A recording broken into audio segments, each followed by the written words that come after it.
Hello and welcome back to a musical soliloquy, episode 14. My name is Stephen Song, and I'm here with my co-host Zach Brandon. Today we'll be talking about Mozart. That's right.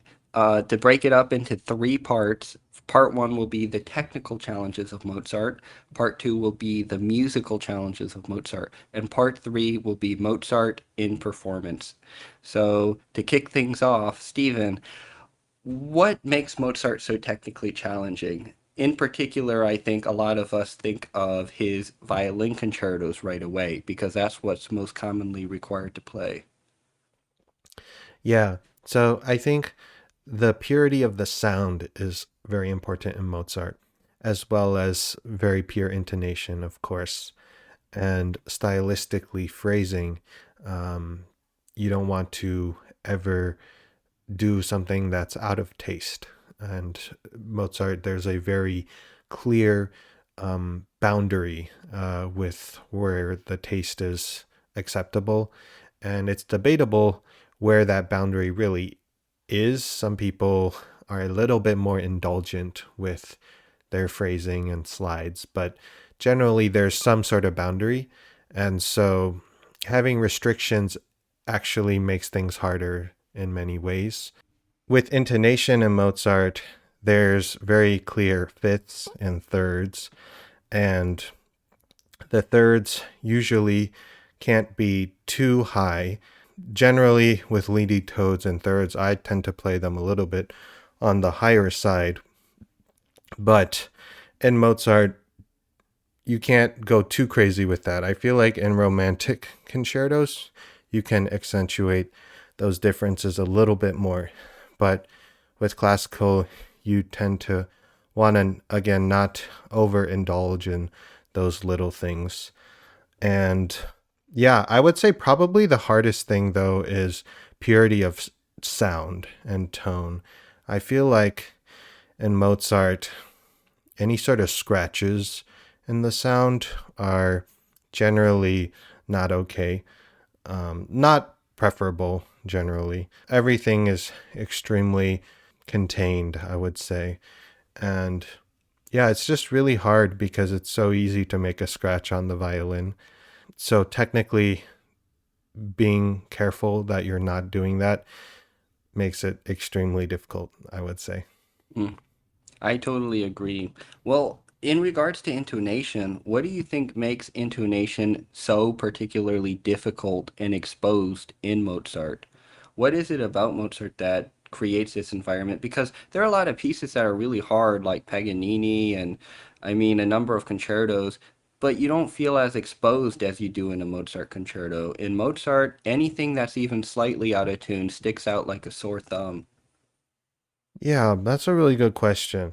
Yeah, it's interesting because some pieces like Paganini you mentioned, they were really violinists and they wrote stuff that fit well in the hand, I guess you could say. Mozart was famously a great violinist as well, but has more to do with the stylistic things I was talking about. Just with the fact that fifths, fourths, and thirds are just very clear. And just with the way he writes it, the chord structures, there aren't a ton of ninths or elevenths as there are in romantic concertos, and also chromatic keys and chords. Whenever you start to introduce chromaticism, I think you start to give a little bit more leeway in terms of intonation. Your boundaries of acceptability become much wider. But if you stay within the confines of one, four, five, occasionally going to three, and then six, four, then it's very clear where the intonation needs to be placed. And so the boundary just makes it hard. That totally makes sense. In Mozart, I notice So often the melodies are scalular. You have a lot of the runs, you're just doing a scale up and down, and then an arpeggio, and you stay in key for most of that. So it's really obvious when something's a little off. I think in pieces where you're constantly switching between different scales, and then you have so much more freedom in terms of intonation and expression, or it's not so obvious if something's a little bit too sharp or a little too flat. And Mozart too, you touched on articulation. I think articulation is especially difficult in Mozart because, like you mentioned, it's so easy to make a scratch on the violin. And you need things to be very clear diction-wise during a Mozart concerto without ever crossing the boundary of too much. And especially when playing a concerto with orchestra, I think it's very difficult to get the right balance of sound, a sound that will project over an orchestra, but isn't harsh and won't cause people to feel like you're going overboard in terms of articulation or sound quality. Do you have any thoughts on how to get a really great articulation? Yeah, that's a really good point. Playing with orchestra is kind of a different story in general compared to if you're playing in like a recital hall that's relatively small. I remember when I got to play with the Colburn Orchestra. Actually, you were going to play, but then you couldn't, and then I played. It was the Mozart Third Violin Concerto at first movement. And I remember when Mr. Lipset, who was preparing me for it, he had me actually pluck the string on one of the grace notes in the third concerto. And he said that this would just make that note pop out, and that in a hall, that note always gets lost for some reason. And actually, by even plucking the string, it helps accentuate it even more. And that's something that I just never would have really done if it was for a recording or just any other instance. I never had a teacher say that to me before. So that was quite new and eye opening. Being very clear with the left hand articulation, of course, is very important. But in general, for the bow strokes, yeah, you need to have very clean and precise bow strokes, I would say, because in again romantic concertos, a lot of it is more aggressive, maybe, and a little bit not out of control, but a little bit more wild. And so the scale in which you can just have different types of articulation is much wider. I think sometimes if your note doesn't speak maybe super well, if it gets mixed into a bunch of other notes, it's like, yeah, it's not a big deal. But in Mozart, every little detail counts, including all the articulations. And yeah, It's true. I find that so much of Mozart's charm is in the small gestures, the little bowings, the way that you articulate certain notes, and the length of notes, how you start a note, how you end a note, and the phrase itself. And I find that it's very difficult in Mozart to think about the long lines and all of the little details as well. I notice when I zoom in and I'm trying to think about certain hyper details like articulations on certain notes and making sure that all these notes speak, I tend to lose the longer lines. And I think it's just very difficult in general. I think it's also very easy to use a little bit too much bow in Mozart. And it's also really easy to use a little too little bow, which gives you that really clear articulation, but oftentimes a little bit too much crunch, I feel. And then when you use a little bit too much bow, everything feels just a little indistinct. You get rid of that sharpness, but all of the notes sound indistinct, especially during faster passages. yeah.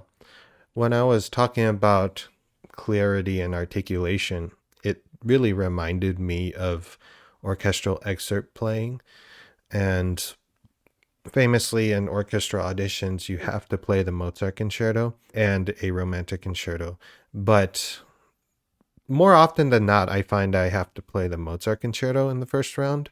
Sometimes it's romantic concerto. I'd say it's about half and half, but with the amount of clarity you need in a Mozart concerto. I feel like it's similar to the amount of clarity and cleanliness and articulation you need for orchestral excerpts. Everything just needs to be broken down into the most minute, perfect detail, and everything just needs to be perfectly crafted in this way. And so every little bow stroke you do needs to be very much calculated, I would say.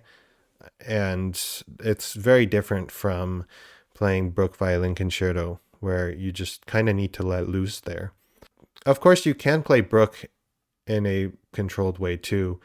And I think that actually the best violinists have very fine control and also can play in a soloist manner too. But I think that's what's so hard about orchestra auditions and excerpts, because as violinists we're trained for solo playing kind of from when we're young, and it's really hard to make that transition because all of a sudden every little detail matters so much more in an orchestral excerpt. But I think it's very similar to the type of detail that we're talking about that's required in Mozart concertos. hmm I find that string crossings in particular during fast passages often are surprisingly difficult. And it's funny because it's like this passage isn't that hard, but then when you take it up to tempo, it's very easy to become uncoordinated between your right and left hand, I find. And that's an interesting phenomenon that rarely happens in a romantic concerto, but is so painfully obvious in a fast movement of Mozart. And I find that oftentimes it's because of, I think, our brains like even string crossings. You play two notes here, two notes there, two notes here, two notes there. And oftentimes with Mozart, you play one, three, maybe two, one, two, three, and it's uneven. So I think it's really important to, first of all, minimize the distance between the string crossings. Find that if you try to use your entire arm for string crossings, it tends to be a little more cumbersome and difficult to make a clean string crossing. So what I found is just by rotating the wrist and fingers, or I'll bring up my hand so that people can see, rotating the wrist and fingers and preparing a little bit before you do a string crossing very slightly, because since you can play on so many different sides of the string like you talked about before, Stephen, if you know you're about to cross to the G string, you should be positioned on the D string a little closer to the G string. And sometimes during fast passages, I think our minds panic. And if you have one note on the G string, it's easy to overcorrect and really get over there. And then you got to get all the way back to the D string, and it's only for one note. And that creates a huge bump in the sound, and it interrupts the line and the flow of the line. I find that it's really difficult to do string crossings well in Mozart. Yeah, that's a really good point. String crossings in general, I think, are a very difficult technique on violin playing, because you're holding up your arm and then you're having to make these jagged movements, quick movements, adjustments based on what string you're on. And yeah, when you mentioned string crossings, I immediately thought of the fourth violin concerto, the first movement, the kind of famous 16th note run string crossing passage there. I never was able to play it super cleanly, actually, for a long time. And that one's hard. It's not the same exact string crossing on both of those arpeggios there. And also, it's on the A, D, and G strings, which are kind of hard to make clear. And so you have to make sure that on the G string, you go a little bit more to the fingerboard as well, because the G string just needs more time to respond, and it doesn't work the same as the A string really at all. That's another hard thing about string crossings, is the fact that each string is a different circumference or width. hmm And so to accommodate for the different changes of its response and also the feel of the string, I've noticed that last episode was about bows. After I got my current bow, I noticed whenever I played on the G string, it's harder to make the string speak. I noticed that the string is very thick, and so I have to make the proper adjustments. I will say, though, that the G string has, I would say, the most possibility for different ways to approach playing the string Mm. because it is the thickest string. And actually, surprisingly, you can play the G string kind of like you play the E string, just kind of floating up there, and it can still respond. But then also, the G string has the most capability to really dig into the string and get that depth. The violin G string has the most depth out of any string, really. So I find that the G string is really interesting to play around with. And also, famously, Heifetz would play very much on the left side of the G string. You see in the photos where his elbow's super high up on the G string. It's because he's Hmm. playing the bow and it's almost hitting the left bout. It's so angled down there. And another Lipset thing where I remember I was playing the Vinyavsky Polonaise number 2 in A major, and that Polonaise is famous for uppo staccato. But in the second theme, there's a part where you jump up onto the G string really high. And Mr. Lipset was like, I'll let you know a secret of Heifetz. And what Heifetz did is he played very much on the left side of the string on the G string. And what that created was a very virtuosic and direct and powerful and strong and dense sound compared to if you play a little bit more on the right side. Gets a little bit more depth, but if you want that directness, playing on the left side gives you a different tone color. So, yeah, there's just so much to play around with there in string crossings. Hmm. I totally agree. That's a lot of good points that you brought up there. I definitely feel you talked a little bit about the G string being a string that you can approach in a variety of ways, and I totally agree. I think the D string to me is maybe the hardest string to get a good sound on. Whenever you're doing string crossings, I find that the D string has a tendency to feel indistinct and blurry. And it's difficult because if you bite into the D string, it's too harsh.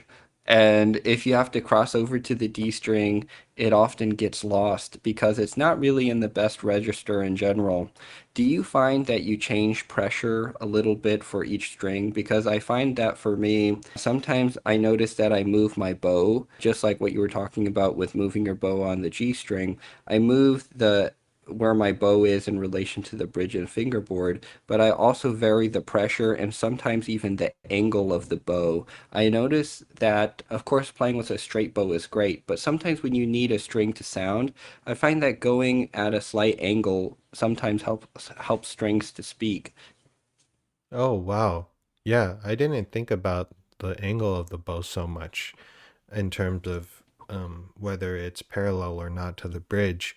But I will say for the D string in particular, this was something that one of my friends, John Fawcett, talked about, but actually it was Will Hagen who mentioned it in a little masterclass he gave during COVID. I remember very clearly. He said that on the D string, he plays more closer to the A string side of the D string rather than the G Mm. string side. And John mentioned that he thought that was very helpful advice. And I think it is because I noticed that when you want to get power on the D string, you do have to play it more on the A string side. It's pretty close to the A string arm level, I would say. And the D string is the weakest string on the violin, so it's not going to be still that powerful, but that's the most power that you'll get out of it. And so, yeah, I thought that was a very helpful tip. You can experiment with that. But in terms of answering your question, yeah, like I talked about, I think you do approach every string differently, and the amount of bow speed you use, pressure, I think changes completely depending on what string. And that's something I really started to be aware about again when I got my current bow. And I've really been experimenting with that a lot and just not taking for granted any little detail on the violin. I mean, all four strings, they produce unique tones, and we need to treat them differently, I would say. I totally agree. One thing that I wanted to mention as well is tension in Mozart is it's really hard not to get a little bit tense at least when playing Mozart because first of all there are so many rules in terms of okay well the downbeat needs to be emphasized. If it's an appoggiatura, I need to bring the appoggiatura out. I can't use too much vibrato because if vibrato gets a little bit too wide, uh-oh, it becomes very romantic and that's not going to please a jury and it sounds a little out of place for Mozart. Every time you shift, you have to be very careful that you're not making large slides, and everything needs to be very articulate in the left hand, very even and coordinated with the right hand, and it's so difficult not to feel tension because a lot of times in the past when I played Mozart when I was younger, I always felt that I needed to suspend my right arm. And because of that, it caused me a lot of tension. And now I don't play Mozart like that anymore. I relax and I try to allow myself to pull the sound out and just to let the natural resonance of the violin sing instead of pushing really hard to get sound projected. But it's really difficult still when you're playing a very technical passage in Mozart and you're trying to play super cleanly. It's really difficult not to tense up, and I find that tension really gets in the way. But it's almost a tense frame of mind that goes to your hands because you're trying to make everything so pristine and perfect. That tension, it emanates from your mind and inserts itself into your body. How do you deal with tension in Mozart, Stephen? Yeah, that's a really great point, and thanks for, mentioning all those things because I'm sure many fellow violinists have dealt with tension in their playing, especially in something like Mozart or like orchestral excerpts, because it's like it's totally fine when you're in your room, and then when you go on stage and you're in the moment, that's when things tense up and they go a little bit downhill. So, this is something I've been thinking about a lot in my playing, but you mentioned kind of being a little bit more suspended up. And I think I'm actually going to make a video about this soon where I'm going to talk about kind of my change in my right arm approach. And, I mentioned it on the podcast before. I think because, again, I have a lot of natural weight just because I'm a bigger guy, I think. I actually need to kind of hold up the weight a little bit more. And I'm actually playing with kind of a high elbow, I would say, at this point. It's been a recent development, but I've noticed that it provides with my bow grip and my thumb in particular a more optimal position. Anyways, I'm mentioning all this because I feel that being as specific as possible in terms of your technique, of course, your musicality, which we'll get to. Obviously, technique also informs musicality. Yes, so being as specific as possible, and in doing that, you can then have higher chances of replicating the same thing on stage and under pressure. Mm-hmm. And so, really not leaving anything up to chance and really knowing exactly how much bow you're going to be using. What's the position of your arm? Are you letting the bow bounce kind of more on its own? Is it a more sort of on the string spiccato, or is it a very controlled spiccato? My old teacher Gerardo Ribeiro would even go to specifics of like using 3/4 of the bow for this note and a third of the bow for that note, without getting too bogged down. Of course, things do need to come naturally, but I think that being as specific as possible is helpful, because then you aren't leaving anything up to chance. And it just allows your mind to think about something as you are playing the passage and executing it on stage. Because I find that if you're just kind of nervous when you're playing a passage, then yeah, all you're really thinking about is being nervous. And this is something I've struggled with, and I'm sure everyone has, for a very long time. When I'm playing a passage, I've basically trained it to the point where I just play it and I know I'm going to be nervous about it. And so it just always goes wrong. And it's a really tough hurdle to get over, because it's like, I don't really know what exactly I need to do to not be nervous. But now, with, continuing learning and developing, I've found that now that I'm being more specific and I'm finding things that work more consistently for me, really leaning into that, I think, is going to really help. But yeah, in general, for Mozart, though, it is better for those more careful players that really calculate every move, because yeah, it just is naturally more like that, I would say. I think so. I love everything that you said, Steve, and you brought up a number of really, really great points. And I do think, going along with what you said, Mozart is probably the composer where I feel like your technique is so closely tied to your musicality. Of course, it's always tied to your musicality in some way, but I think that to phrase anything in Mozart, you do have to be very analytical almost about how you're using your technique to phrase, because a lot of phrasing in Mozart is subtle and it's nuanced and it's not done with such a large radius. I think that often changes that you want to make in Mozart are minute and delicate. And I think that even when you do a color change in Mozart, it's not usually something where you turn the corner and it's something that's crazy and brand new. The color changes are emotionally impactful, but often they're done with minimal technical precision. Like when you change colors in Mozart, it's often done by maybe just a slightly more narrow vibrato, a slower bow speed, something that's very specific and small.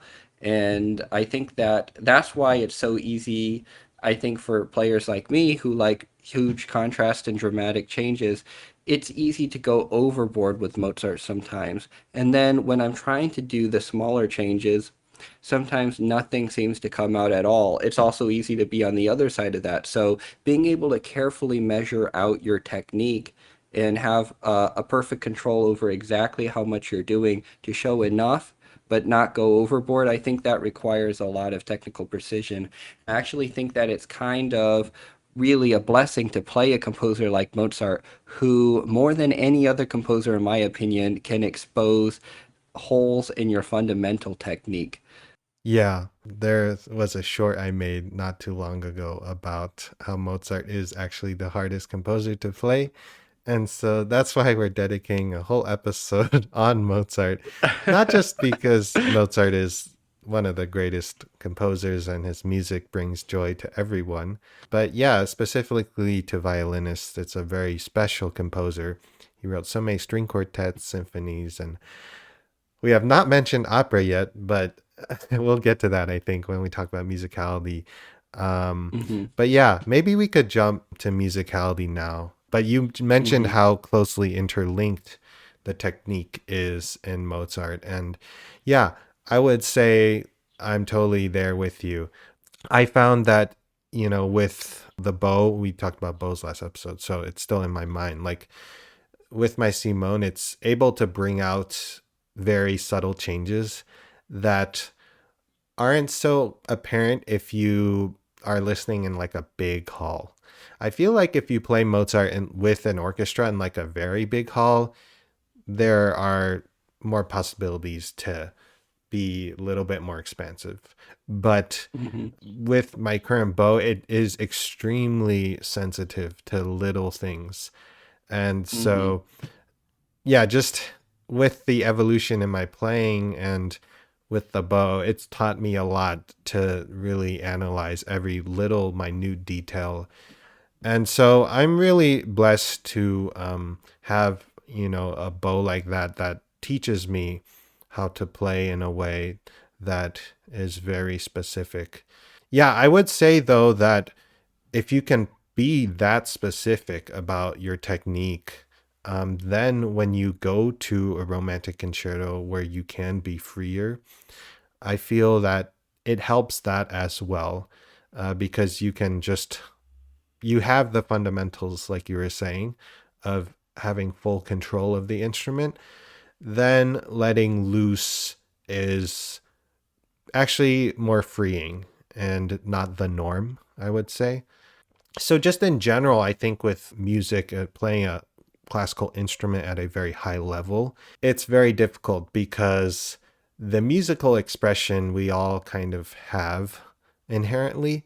Of course, that develops with life experiences, like we always talk about. But technically, you do have to reach this almost robotic like precision to really fully have control over everything that you're doing. And I'm talking about literally everything. Recently, I've been thinking about, because I'm playing without shoulder rest, the way that you hold up your left arm too is there's a lot of science behind that.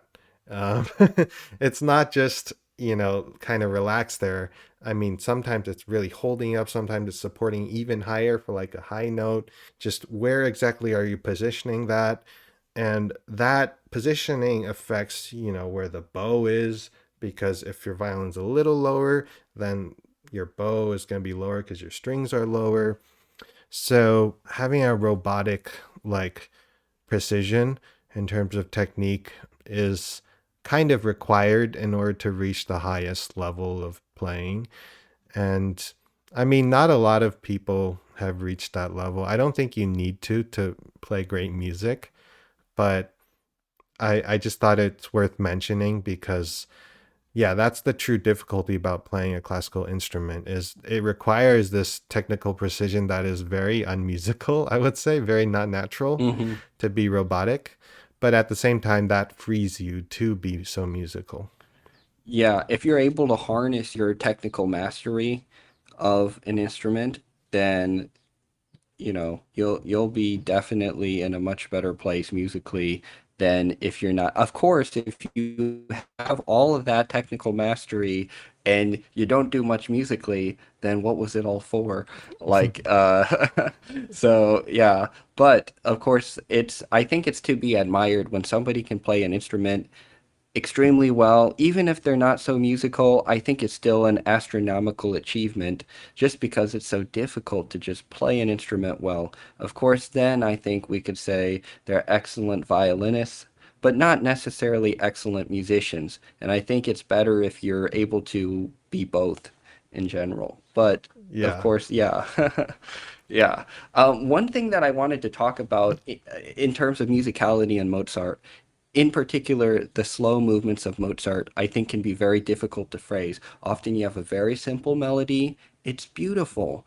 And it's very operatic in nature, as you were mentioning opera before. I find that vibrato is an essential element in the second movements. So difficult to get right. A little too wide, and it feels overly romantic. A little too narrow, and it feels not expressive enough. So I find that it's very difficult. And in second movements, sometimes you can get away with a slide or two, but it has to be done in such a tasteful way where nobody could say, oh, well, that doesn't belong in Mozart. It becomes a blemish if it's done incorrectly. And one thing just about slides, real quick, that I thought was very interesting is when I studied with Shmuel Ashkenazi a little bit during the summer. He talked, and he had a very keen ear and was very particular about Mozart and Haydn and classical music composers. In his opinion, he feels that in classical music, every note should begin with a point and decay from there. He doesn't believe in swells, and he feels like those are very unmusical in Mozart, which I can understand. And then also he when he talked about slides, I thought it was very interesting because he said everyone always focuses on the left hand, but he said the success of a slide depends solely upon the right hand, upon your bow. And I find that although your left hand, it does matter what you do with your left hand somewhat. If you think in your head that only what you do with your right hand matters, suddenly your phrasing makes so much more sense. And your left hand knows where to go and how to phrase if you're thinking about how you're phrasing your right hand. I thought that was very interesting, and I think that's a very good point because I had never thought about that before. I always thought, why are slides so difficult? But I was always focusing almost completely on my left hand movement. I think when you're doing a slide, if you focus on your right hand and how you want to phrase, it comes out so much better. Yeah, thanks for bringing that up, Shmuel Ashkenazi's point there. And I had a couple of friends study with Shmuel Ashkenazi, so I know a thing or two about his ideas about Mozart. One thing that a lot of teachers talk about with Mozart is the beat structure of the first beat being the strongest, second weaker, third beat more, fourth beat pick up into the downbeat. I think that's great and all. I think it's great to have that. I think naturally that's the beat structure that naturally Mozart works that way. But I think you should use that with caution though, because it's easy to just treat everything like that. And any rule, if it's taken to the extreme, becomes very untasteful. Just how you mentioned how with something like music theory, it's great to know all the basics, but if that's the only thing you use to compose, then it becomes very bland as well. So, same here with interpreting Mozart. Of course, it's great to recognize that beat structure is existing, but if you just base your entire interpretation based off that, then it's a little boring. Hmm. I totally agree. I think in general, rules can be dangerous because if you follow rules all the time and you base your musical interpretation off rules, I think you can start to feel like you're boxed in. Yeah, I totally agree. And going back to vibrato and second movements in Mozart, yeah, I find those have to be very tasteful. If you listen to Mozart opera, it's interesting because it's very romantic sounding. I mean, there's slides, there's wide vibrato, there's a lot of indulgence actually, but it is still a little less than something like Puccini or Tchaikovsky or Verdi. Like true romantic opera singing is it's everything. It's all the slides, it's all the vibrato, it's the loudest, almost forceful sound. But in Mozart, it's still somewhat contained, even though it's still very indulgent too. So I think it's the same with how you should approach the second movements and just Mozart in general. But yeah, if you listen to opera singers, you'll be able to notice how they phrase and how they do slides tastefully. I just think of Mozart kind of like a crystal, like you mentioned in a long time ago episode, where the harmonies are so pure and it's just so beautiful. Everything he writes, it's just speaks straight from your heart and it's just pure beauty, I think. And it's elegant, it's charming, it's all those things. But these classical period composers, they really stayed true to the tonal harmony, and tonal harmony is extremely beautiful. I recently started, this hymnal series where I'm playing a bunch of church hymns, and all the chords there are basic 1, 4, 3, 5, 6 chords. There's no crazy, like diminished of the dominant or whatever. I mean, occasionally, in Bach, there are those chords, but it's generally the most pure and unblemished chords you could possibly use. And so there's just so much purity there, and it just doesn't really make sense if you kind of distort it with too much overindulgence. I totally agree. I totally agree. And one thing that I thought about while you were talking about these second movements is I remember distinctly Mr. Vamos when I had a lesson with him. He told me his favorite moment in all of Mozart was the end of Mozart 4 second movement, when you play three A's and then you just play an A major scale. And he was like, why is it that in Mozart he can just take a scale? You play this scale and it's the most beautiful, tranquil moment in music. And it's incredible that Mozart's able to do something like that, because with most composers, you take a scale and you put it in there. I mean, every composer uses scales, but usually a scale is not like a super exciting thing. You want to listen to a scale and say, oh, that's just the most beautiful. Yes. But at the very end of the second movement of Mozart 4, you as a soloist play an A major scale twice. And it's such a blissfully beautiful moment. It takes your breath away if it's played really well. Yeah. Wow. Thanks for mentioning that moment. I totally forgot about that because I haven't played Mozart 4 in a bit. But yeah, that is one of my favorite moments as well. I think Mozart 4 is probably my favorite Mozart concerto. As of right now, it changes. Of course, they're all great. But yeah, I will say that moment there is so beautiful because after you play the first scale, it goes to a six harmony. So six chord is a diminished cadence. When you go from five to six, it kind of grabs your heart, and it's that little pain there, and then after you do it again, it resolves back to one. And something so simple like that, just using a diminished cadence and using a perfect authentic cadence, so moving. And yeah, I don't know how Mozart's able to do that. And also just his writing, it's all very normal rhythms.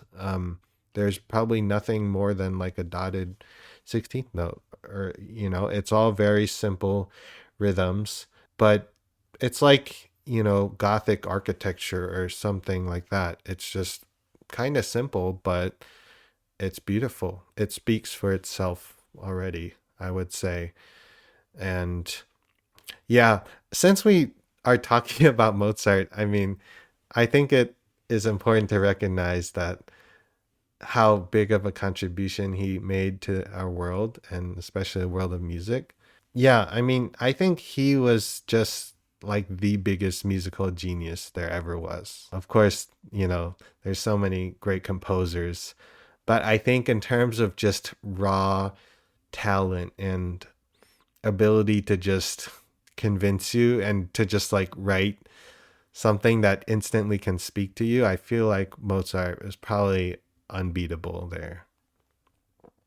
I feel like Mozart just knew how to write a really great melody and package it. And maybe there wasn't, I think the only thing for me with Mozart is there's not quite as much variety in his writing as I wish there was. But maybe if he would have lived longer, I'm sure there would be more. But I think that just in terms of writing things that are instantly recognizable and so pleasant, and there's nothing that you'd want to do except for just hum that melody for the rest of the day. I feel like Mozart is definitely king of that. There's so many incredible things that he's written, and it just felt like almost everything that he writes is a melody that'll just get stuck in your head, and you'll find yourself thinking about it hours later, days later even, and it's just incredible. And it's not that complicated either. That's why it's able to stick in your head. I mean, Schoenberg or Berg, you're not going to get one of those melodies stuck in your head, probably. Yeah, that's so uh, true. I mean, I want to play the Bear Concerto someday in a more official capacity, but yeah, no, there's no comparison there. And yeah, Mozart just has the ability to write melodies like no other composer, I think. Everyone is equally charming. And yeah, I would say, yeah, I mean, his music is very similar, a lot of it, but, That's the charm there. And yeah, I think it's really cool that so Mozart's father played the violin, Leopold Mozart. He was actually a very good violinist, and he wrote a book called The Treatise on Violin Playing. Some people use that book like, and they're really obsessive about it, like Aaron Rosan. That was back then, but Mr. Rosan talked about how in that book, Mozart's father said to not spread your fingers too far apart when you're holding the bow. And so that's what Aaron Rosan teaches, but I don't do that. I spread my fingers very far. So, I think there's a million different ways to play violin well. But yeah, it's super cool how Mozart just picked up the violin, and basically the legend is that he could just play the violin. He was just a musical talent for just That's no, crazy. yeah. There was no musical talent Mm-hmm. ever like Mozart, I heard. Mm-hmm. I think that's totally true. And Mozart reminds me of the filmmaker Wes Anderson because everything is very proportional and even, and the colors are so vivid. But just Wes Anderson, he always has so much charm in every conversation, and he gives you a lot more in detail in the film than you'll ever need, but that's part of the charm of it. I feel just like in Mozart, when you play a phrase, there's a lot of nuance within the phrase between the notes, but it's the big picture that counts. When someone plays a Mozart concerto super well or anything Mozart super well, you just feel so darn charmed. You're like, oh, that was such a great experience. And you're moved in a different way. You're moved by the sheer beauty of the experience rather than feeling like there's something extremely philosophical that Mozart is trying to tell you. It's just happy, charming, beautiful music. And I feel the same way with Wes Anderson films. Some people don't like Wes Anderson films because he's often criticized for style over substance. And I think that is a criticism that some people could make of Mozart's music as well. Not of all of his music, but for some of his music, certainly. It's like, well, this is just another happy piece. This is another beautiful melody.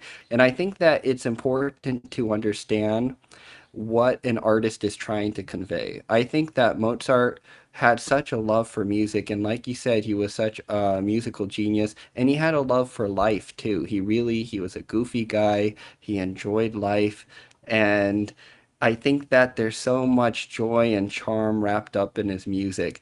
And I think the same with Wes Anderson. He's a very particular filmmaker, and I think that he makes sure that every shot is beautiful and the conversations that characters have, they're so charming. And Wes Anderson also really loves theater, and you can see that love for theater in all of his films. And I think Mozart, he had such a love for theater as well because of him loving opera, and I think there are a lot of parallels there. And watching and appreciating a lot of Wes Anderson films, of course they're very different, but I think there are a lot of parallels there, and thinking of Mozart in that lens helped me appreciate his style more. And I think that it's really interesting from composer to composer. Like I just mentioned, every composer is trying to express something different. And I think it's important for us not to project ourselves onto the composer in terms of, well, I don't think this has value unless it gives me this, this, and this, and that's what I like out of music. Because I think it's important to be versatile as a musician, and when you're listening to Mozart, if you're looking for the type of raw emotion that comes from Shostakovich or Beethoven, potentially you won't find it. But that doesn't mean that it's not incredible music. It just does a different thing for you. Yeah. Wow. That's so great that Wes Anderson's films made such a huge impact. And you mentioned how now you approach Mozart so differently and that you found this new love for it. And yeah, I noticed that in your playing of Mozart as well when you were just demonstrating a couple notes a while back when you came over. But yeah, you just seem to be more free and just you just kind of let loose within that charming world. And yeah, it's so great that also just in general that you found a medium that helped influence, your violin playing from a different medium, because I think that art is all interconnected. I mean, the world is interconnected. It doesn't even have to be just art. But yeah, I totally with you on that. I find inspiration from other things as well, away from music. And I think we should continue to do that, because the world needs music, but the world needs film, the world needs other types of art. And just being appreciative of all types of beauty is just, yeah, it just helps us appreciate the world more and see it in a different way. I agree. One small thing that I just wanted to add before maybe we move on to part three is it's funny to me how often Mozart is played by completely humorless people, people who take themselves very seriously. They follow all the rules and they love just, hey, you can't do that in Mozart, you can't do this in Mozart, and they take themselves so serious. And it's funny to me because Mozart was such an unserious guy. I feel like he would probably hate their playing. Like, and it's not that you shouldn't take yourself and your art seriously, but I think Mozart's music is full of joy and happiness. And I think that without feeling and evoking that feeling in your music yourself, I think that his music won't really come across the way that's intended. And I don't think that when I hear Mozart played in a pretty dry, humorless way, I'm not charmed by it so much. It's a little bit boring. And I think you talked about that a little bit earlier with following all the rules. It's great to do everything well, but all of Mozart's music, I think, except for maybe the sad things, should be played with a little twinkle in the eye. He's a mischievous guy and he always had something up his sleeve, and I feel like his music reflects that. Yeah, I definitely agree with you there. And that's something I can do a little bit better, because I tend to approach music kind of from a pretty serious way as well. But yeah, I can enjoy the charm more in Mozart. Famously, Joseph Haydn was also Mozart's contemporary, and his music, I think, is even more well known for being funny. Uh, of course, Mozart's funny too with his operas and everything, but I think Mozart's more like charm. But Haydn was just Mhm. straight up funny. I mean, he would write string quartets that just had the weirdest endings, and symphonies like the Joke Symphony and stuff like that. That's funny that you mentioned Haydn because Nicholas Kitchen told me a really great story about Haydn actually because we were playing his Haydn quartet at Heifetz. And Nicholas Kitchen told me that when Haydn was in a choir, when he was just a young boy, there was a guy sitting in front of him, and that guy had a ponytail, and he said that Haydn during a rehearsal or a performance, he probably a rehearsal, he just took this guy's ponytail and he cut it off. And then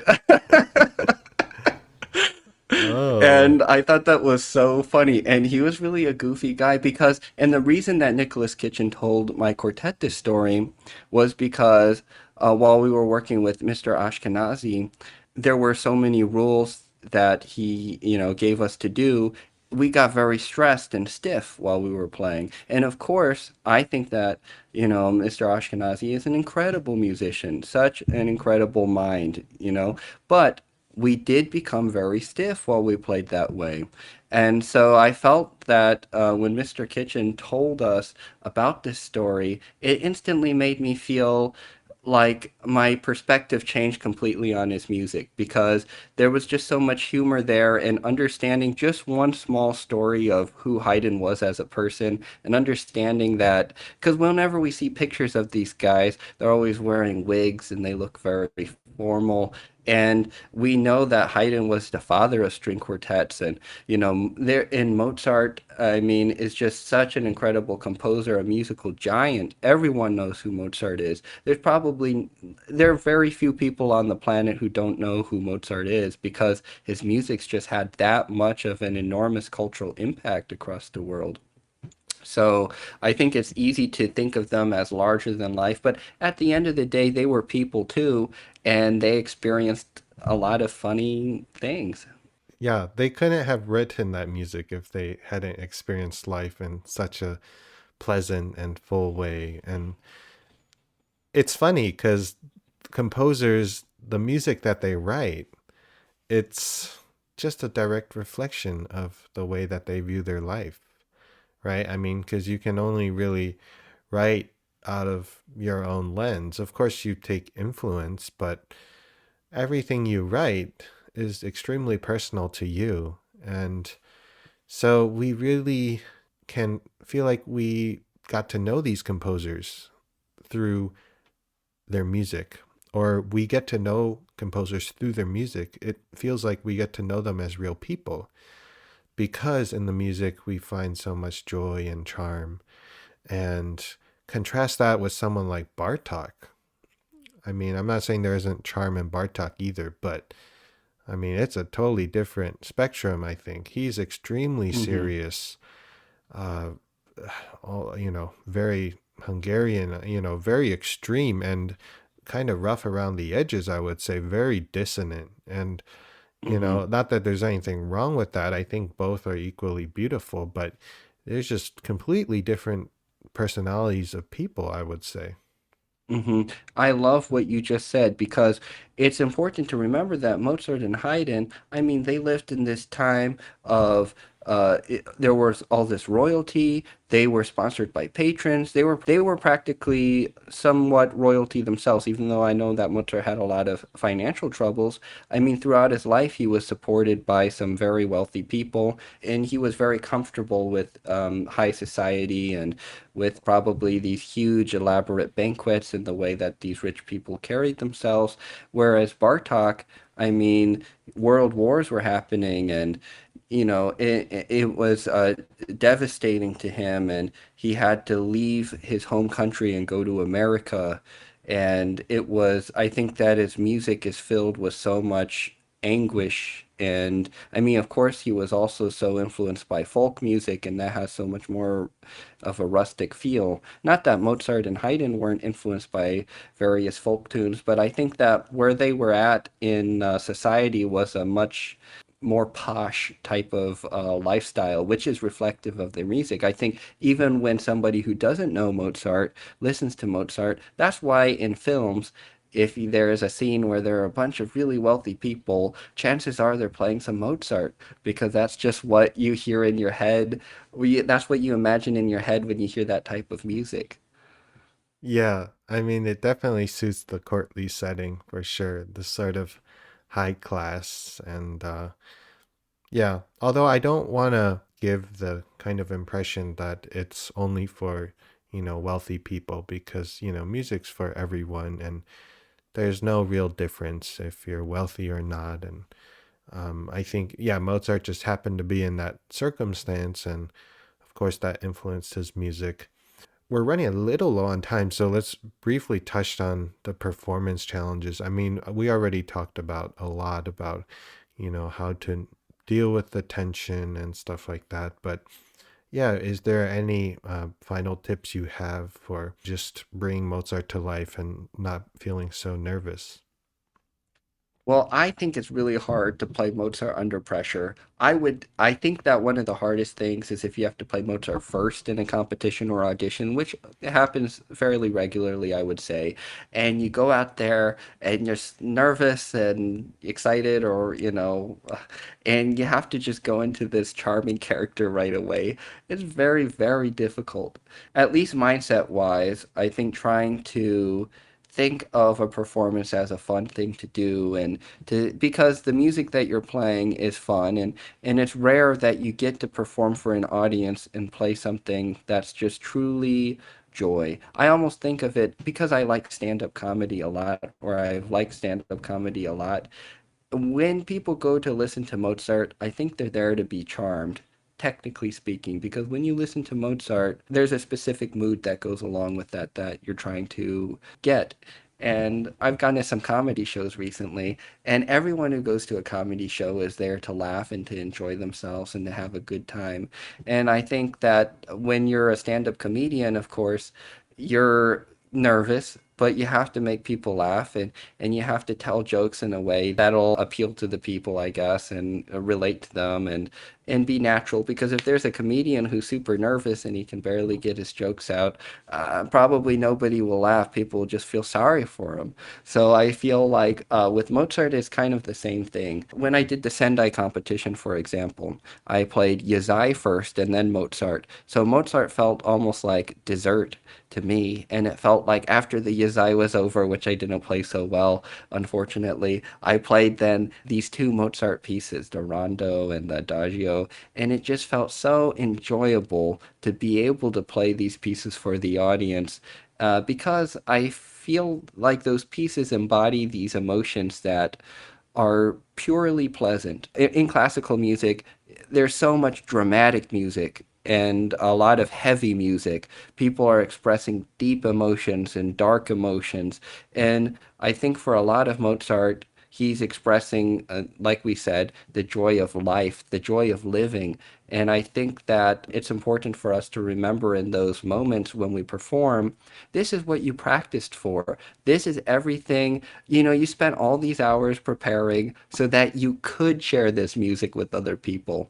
And I think that Mozart, especially, is all about sharing because every positive emotion, well, every emotion becomes stronger when you share it with someone else, whether that's anger or happiness. And if you're able to share Mozart with other people, I think it just perpetuates a good feeling. Yeah, it seems like you have a very strong opinion and willingness to share your joy in the Mozart. And I didn't think about the comedian reference, so I will think about that in the future. I think I'm a little bit different because I don't like listen to comedy shows as much. I mean, not that you have to or anything, but think I find joy in like different things because for some reason I don't laugh on like jokes that people generally find funny sometimes. And then I like laugh at random things that are like kind of random, but not that that matters. I mean, it's still joy at the end of the day. Yeah, I would say that in terms of my approach to Mozart, of course, yeah, I think like I mentioned, I could find a little bit more joy. But that's of course present. But I just thought since you talked so much about joy, I might mention the fact that Mozart, despite being so funny, there is still a very sincere part to his music, I would say, especially if you listen to some of the more somber second movements that are kind of, maybe a little bit more dramatic and intense. It really is just joy of living, and it's coming from a genuine place, I would say. And so I think it doesn't matter what composer, but yeah, any composer you play, you should find that purity, that it's coming from a genuine place in your heart when you're playing it. And I think it's easy for me to find that with Mozart. I'm not saying Mozart is easy, but I did mention earlier that for some reason, Mozart seems to connect with me, or I seem to resonate with his music. And I find that it's just great for me to lean into that sincerity because I do think there is a lot of sincerity and genuine expression in Mozart. And the funniness, I think, is just like, that comes out of it. But he's a very sincere person, I would say, as well. I totally agree. I totally agree. And I think that's evident in some of his more somber pieces too. He really writes from the heart, whether it's a joyful expression or a more sorrowful one. It's all very genuine. And I think that it wouldn't resonate so much if it were superficial. Yes, absolutely. Well, we love Mozart, and I'm sure we'll talk about Mozart much more, but we will move on now to our weekly tradition of practice tip and recording recommendation. So, Zach, what's your practice tip of the week? Well, my practice tip relates to Mozart directly, which I think is really cool. And this is something that I discovered recently from I was watching some videos of Mozart, and I watched this video of Tibor Varga playing Mozart, and I thought, man, he just gets this silvery sound. It was like so beautiful. And I noticed that he would use so much bow, but I realized the reason that it didn't sound overwhelming was because his bow was also quite loose. So I loosened my bow a couple of notches because often in Mozart I felt that my sound was perhaps too direct and it had a maybe sharp quality to it. So, which is good for maybe romantic concertos, but not so good for Mozart. So, and I was thinking about how in the classical period, the bows had lower tension. I mean, their bows were a little bit different from the Baroque period bows, but still, I think they were designed for lower tension.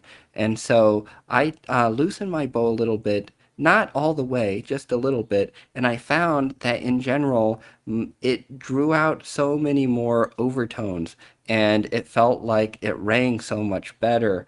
And I felt a lot of freedom there. Everything felt better. So that my practice tip is I guess it's just a tip in general, but maybe you could do it while you practice. I think loosening your bow a little bit in Mozart might make your sound really resonant, and you might find that sound that you're looking for because you might be doing everything correctly technically, but if your bow's a little on the tighter side, it tends to give you more crispness and articulation, which is good, but I think if you do exactly what you're doing and you just loosen your bow a couple of notches, everything will come through and you'll be stylistically satisfied with what you hear. Wow. Awesome tip there. I remember very specifically in episode 3 or 4 where we were in person, you talked about this Tibor Varga recording. That was actually the recording recommendation of the week. And we talked about the bow tightness or looseness. And I'm totally with you there. It's something that gets talked about, but I think is important. The tightness of the bow. Of course, it varies with the each bow, but yeah, it's a balance, of course. And I totally agree with what you were saying. When the bow's too tight, it has more power, so it can just physically press more into the string. And violins respond differently to that. Some violins might draw out more overtones if you press more, but generally it makes the sound a little bit, yeah, more crisp maybe and powerful and direct, but yeah, it loses actually the overtones, the beautiful overtones that come out of the violin naturally. And if you go to the opposite extreme of a completely loose bow, well, I mean, if it's just hitting the stick, then it's barely making sound. It can still make sound, but it's not, physically proper. You need to tighten it a little bit. But if it's too loose, it draws out. It has like no power really, and it just draws out such a silky sound. So obviously, somewhere in the middle is what you want. And yeah, I think in general, just going with what I've been talking about for a lot of these episodes of letting the violin resonate naturally. Having a looser bow hair is going to help you with that. But I think it really depends because sometimes in a big romantic concerto, you do need certain tightness. So, yes, it can vary, and it's important to Hmm. recognize that. So, what is our recording recommendation of the week this week, Stephen? The recording recommendation going along with Mozart is going to be a recording of Frank Peter Zimmermann playing the Mozart Violin Concerto number 3 in G major. This recording is when he's quite young. He's got no shoulder rest and he just plays the piece in a very convincing, charming, technically confident way. And I think he's just very much in his prime. I mean, he's one of the top violinists of our generation, and he has an effortlessness to his playing that is very admirable, very virtuosic. I think he finds a nice balance between virtuosity and also complexity in the expression, because sometimes if you lean too much to virtuosity, you lose some of the you know sincerity in the expression. It can be just a little bit for show. I think he strikes a Hmm. good balance between that. And of course, everything's pristine with particular attention to the bow.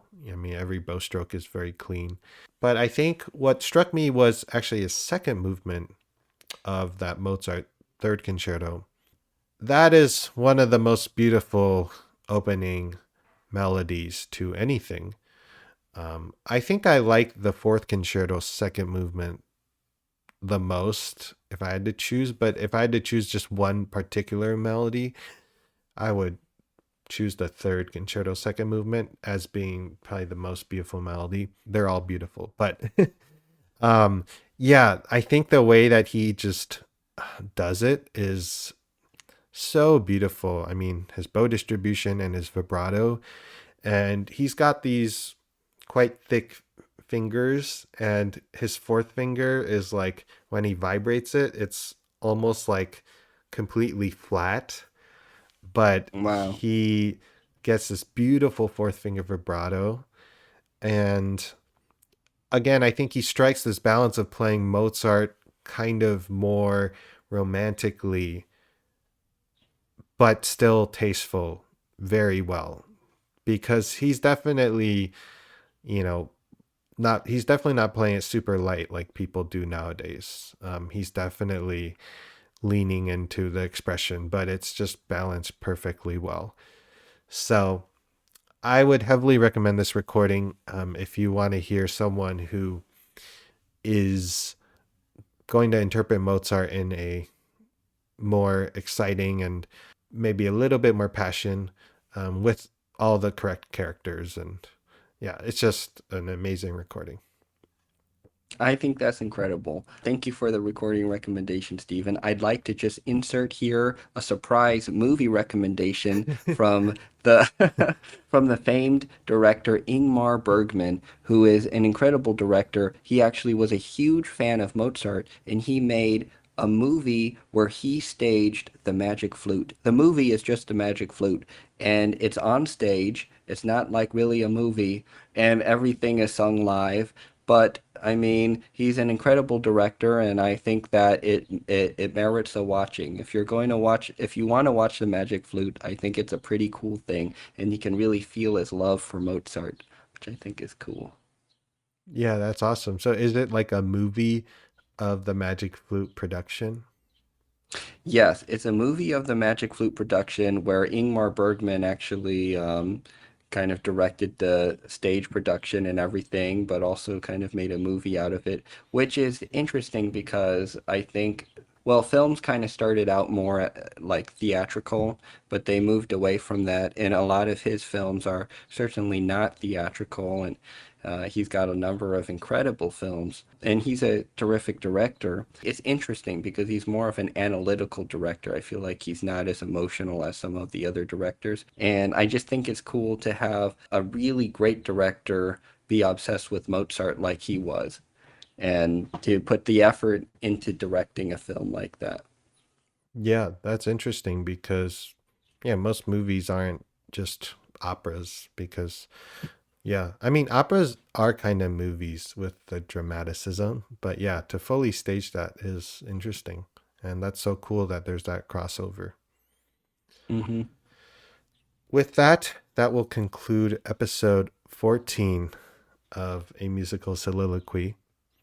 We hope you enjoyed, and we will see you again. Bye.